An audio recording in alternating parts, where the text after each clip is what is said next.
GT, Mum and Dad love you. Every family has its secrets, things that are not public to everyone around them that they keep hidden within themselves. In the UK, domestic violence is a largely hidden crime. Often it's not reported or people don't follow through with the charges. I started this practical project with a small connection to the subject.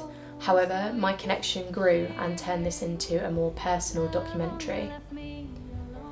I recently had a violent encounter with my now ex-boyfriend, and this made me question a lot of things. Mainly, I was wondering if I'd known more about my parents' relationship, if it could have prevented it in any way. I have realised that domestic abuse is something that could be happening to anyone from any home, from any background, from any upbringing.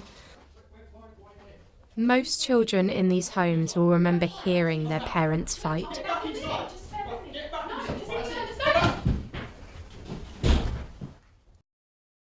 I used to believe that it would only happen to people who were coming from bad homes or had bad childhoods, and I think this is an assumption that a lot of other people make as well. 20% of children in the UK have been exposed to domestic violence. In 90% of these violent incidents, the children were either in the same room or still in the house. I was one of those children.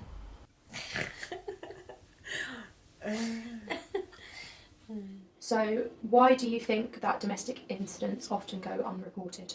Well, I think people are, I don't know about you, but I think it's because people are ashamed. They think that they've done something wrong, and it's their fault because the man or the woman, because I know that some men are abused, that it is a slow process. It's like a control thing. Why do you think then it's hard for people to get out of the relationships? We've got houses, children, commitments, father-in-laws and your mother-in-laws and everything, because don't forget, they probably don't know their son or daughter or is beating the crap out of their partners.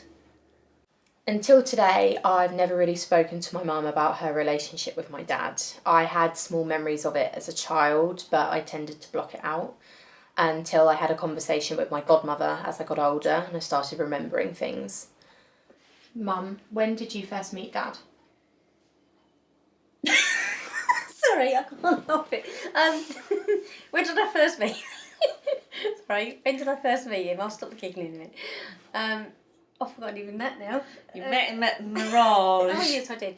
Yeah, I met him out on a night out in La Mirage in Hemel Hempstead, which was a nightclub. He came over to me and started singing Heaven by Bryan Adams in my ear hole, and he was a bit of a charmer, and he's got an Irish charm. So he chatted me up, and it went from there. What were the signs of abuse that you saw?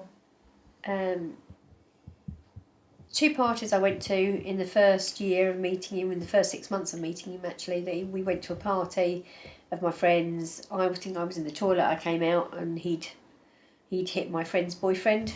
I don't really know why. I was very embarrassed because they were my friends. He did it then again with a very dear friend of mine and her husband at the time. He hit him as well and we had to leave early. Again, I was really embarrassed. What happened at Christmas? Christmas, your 4th Christmas. I was so looking forward to your 4th Christmas. A child at 4 years old, really knowing what Christmas was all about, getting all excited. And we went to my friends for Christmas Eve for a drink. Of course, he drank the Stella. He was on the Stella. And we came home, put you to bed, and he went up into the garage and made a video,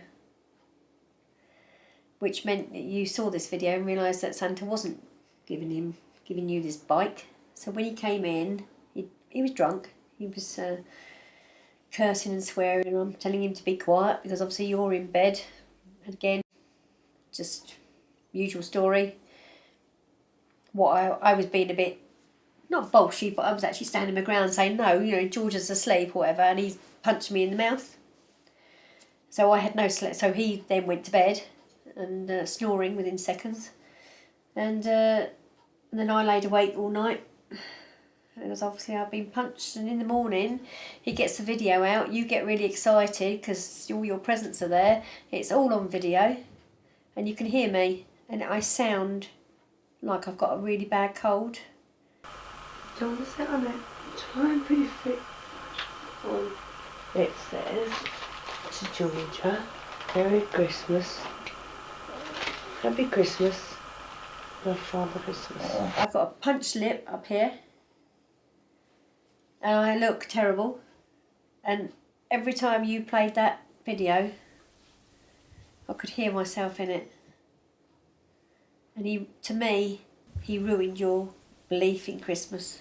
Because I know from that video, I knew that Santa wasn't real anymore. Santa wasn't real anymore. And that's why that Christmas I was so looking forward to, he ruined it. How did you find out about Dad hurting Mum?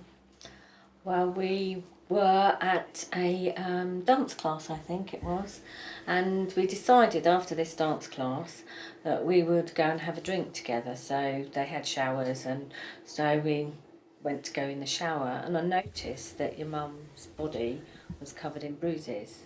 So I said, how on earth did you get all those bruises?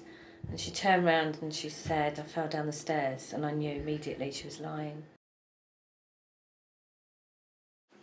Well, we've been best friends for a long time, and it was really difficult because part of me wanted to go and confront him and tell him exactly what I thought. The other part of me knew that she didn't want me to, she begged me, don't say anything, please don't say anything, please don't say anything. Oh God, it was like seeing a shell, my friend, disappearing. She just was quiet. She never said boo to a goose. She was really ill at one point and she'd lost loads of weight. And I think that stress probably brought on your Crohn's, I think. And she was really ill, and I used to go home and cry because I just didn't know what to do.